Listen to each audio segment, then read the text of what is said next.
This is the fairy tale story of Snow White and the Seven Dwarfs. This classic tale is reimagined with a modern twist on what it means to be fair. It is brought to you by Stories to Grow By. Once upon a time, a princess named Snow White lived in a castle with her father, the king, and her stepmother, the queen. Her father had always said to his daughter that she must be fair to everyone at court. He said, "People come here to the castle when they have a problem. They need the ruler to make a fair decision. Nothing is more important than to be fair." The queen, Snow White's stepmother, knew how much this meant to her husband. At the first chance, she went to her magic mirror. "Mirror, mirror on the wall," said the queen, "who is the fairest of them all?" "Snow White is the fairest of them all," said the magic mirror. "What?" yelled the queen. "No one is more fair than I." The queen must have the best of everything. Everyone knows that. What could be more fair than that? "Snow White is the fairest of them all," repeated the magic mirror. "What do you know? You're a mirror," roared the queen, and she stormed off. Still, the queen was bothered. So bothered was she that the queen decided to be rid of the girl once and for all. "I cannot wait another day," she declared. The queen called for her servant, a huntsman. "Find a reason to take Snow White deep into the woods," she said, pointing her long finger at the servant. "Then kill her." The huntsman was shocked, but she was the queen, and what could he do? The next day he took Snow White into the woods. As he drew his knife to slay her, Snow White turned around. "Look," she said, taking something out of her pocket. "You have always been so good to me." She held in front of him 6 perfect arrowheads that she had carefully shaped. "Do you like them?" she said. "They are for you." "Snow White," said the huntsman, "I cannot do this." "Do what?" said Snow White. The servant dropped to his knees. "The queen, your stepmother, ordered me to kill you," he said, "but I cannot." "She did what?" Snow White called out with alarm. "You must run away," said the huntsman, "far into the woods now, and never come back to the castle." Snow White turned and ran into the woods as fast as she could. Deeper and deeper she ran. It was getting dark, and the wolves were starting to howl. She tripped and her skirt was torn. Tall tree branches seemed to reach down to the very ground to grab her. She was scratched, bleeding, and scared. Yet she ran on and on. Then, all of a sudden, in the distance, there was a light. Who was living so deep in the woods? She stepped up closer and saw that it was a cottage. Yet no sound came from the cottage, only light from the windows. "Hello," she said, knocking softly on the door. "Hello?" No answer. The door was already a little bit open. She opened it some more and stepped in. "Hello? Is anyone home?" She looked around. What a mess! She had never seen a messier living room. "This cottage may be the biggest mess I ever saw," she thought. "But it's a roof over my head for tonight. Maybe if I clean up around here, I can earn my sleep." As she cleaned, she thought of someone she already missed.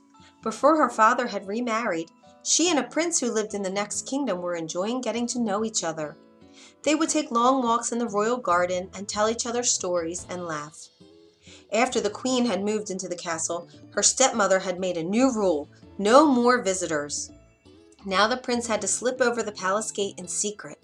He would call out to her from under her window, and they could talk a bit that way. It wasn't as good as the long walks, but it was the best they could manage. Now that she had to run away from home, would she ever see him again? After Snow White cleaned up the living room, she went upstairs. On the second floor there were 7 little beds lined up in a row, as if for children. Tired from cleaning, Snow White yawned and lay across all 7 of the beds.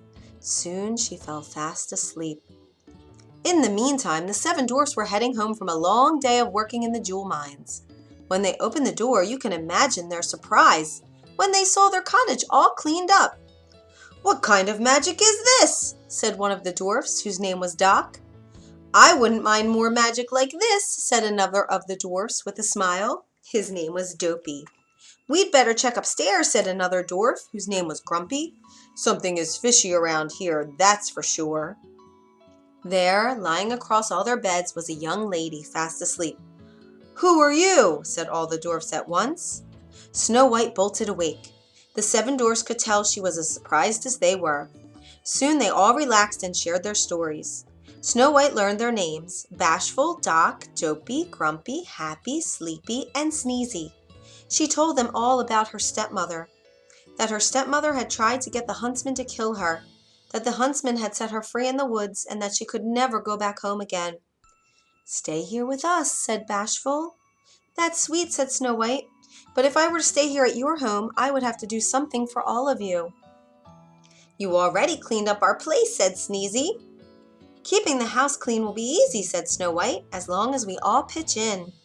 I will let everyone know what part they can do, and I will do my share too, of course."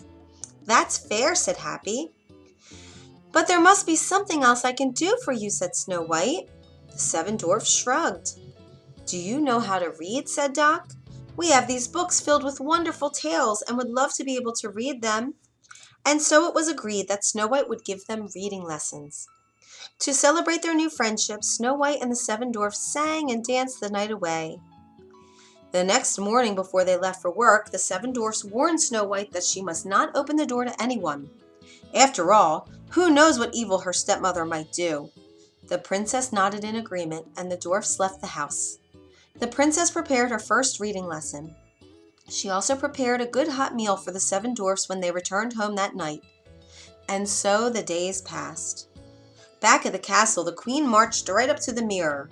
"Mirror, mirror on the wall," she demanded, "who is the fairest of them all?" "Snow White is the fairest of them all," said the magic mirror. "That's impossible!" screamed the queen. "The girl is no longer alive." "Snow White lives," said the magic mirror, and an image was shown on the mirror of Snow White living in the cottage of the 7 dwarfs. The queen turned red with rage. She screamed, "She will not get away with this!" At the cottage of the dwarfs the next afternoon, when the 7 dwarfs were away at work, there was a knock on the door. "Who is it?" said Snow White. She remembered the warning of the 7 dwarfs not to open the door to anyone. "It's only a poor old woman," came a squeaky voice, "selling apples." Yet it was the evil queen, disguised as an old woman. "It's raining out here, my dear," said her voice through the door. "Please let me in." "Aw, poor thing," thought Snow White, having to go door to door selling apples in the rain. And so she opened the door. "Take a look at this big red apple," said the old woman, who, as you know by now, was really the queen in disguise. She held the red apple close to Snow White's face. "Lovely, my dear, isn't it?" "I would like very much to buy your apple," said Snow White, "but I have no money." "That fine comb in your hair will make a good trade," said the old woman. "Well, all right then," said Snow White. She took the comb out of her hair and gave it to the old woman, who then gave her the apple. Snow White took a big bite. Alas, the fruit was poisoned! At once, Snow White fell to the ground in a deep sleep. Just then the door flew open. In marched the 7 dwarfs, home from their day's work.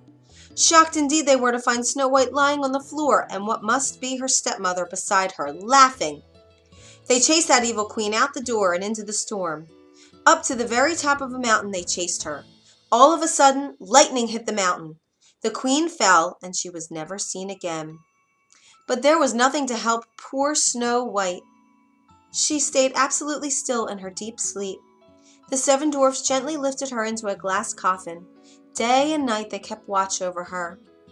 One day, the prince happened to pass through. Ever since he had learned that Snow White was missing at the castle, he was searching for her far and wide. Now he had finally found her, but in such a state! The prince pulled open the glass coffin.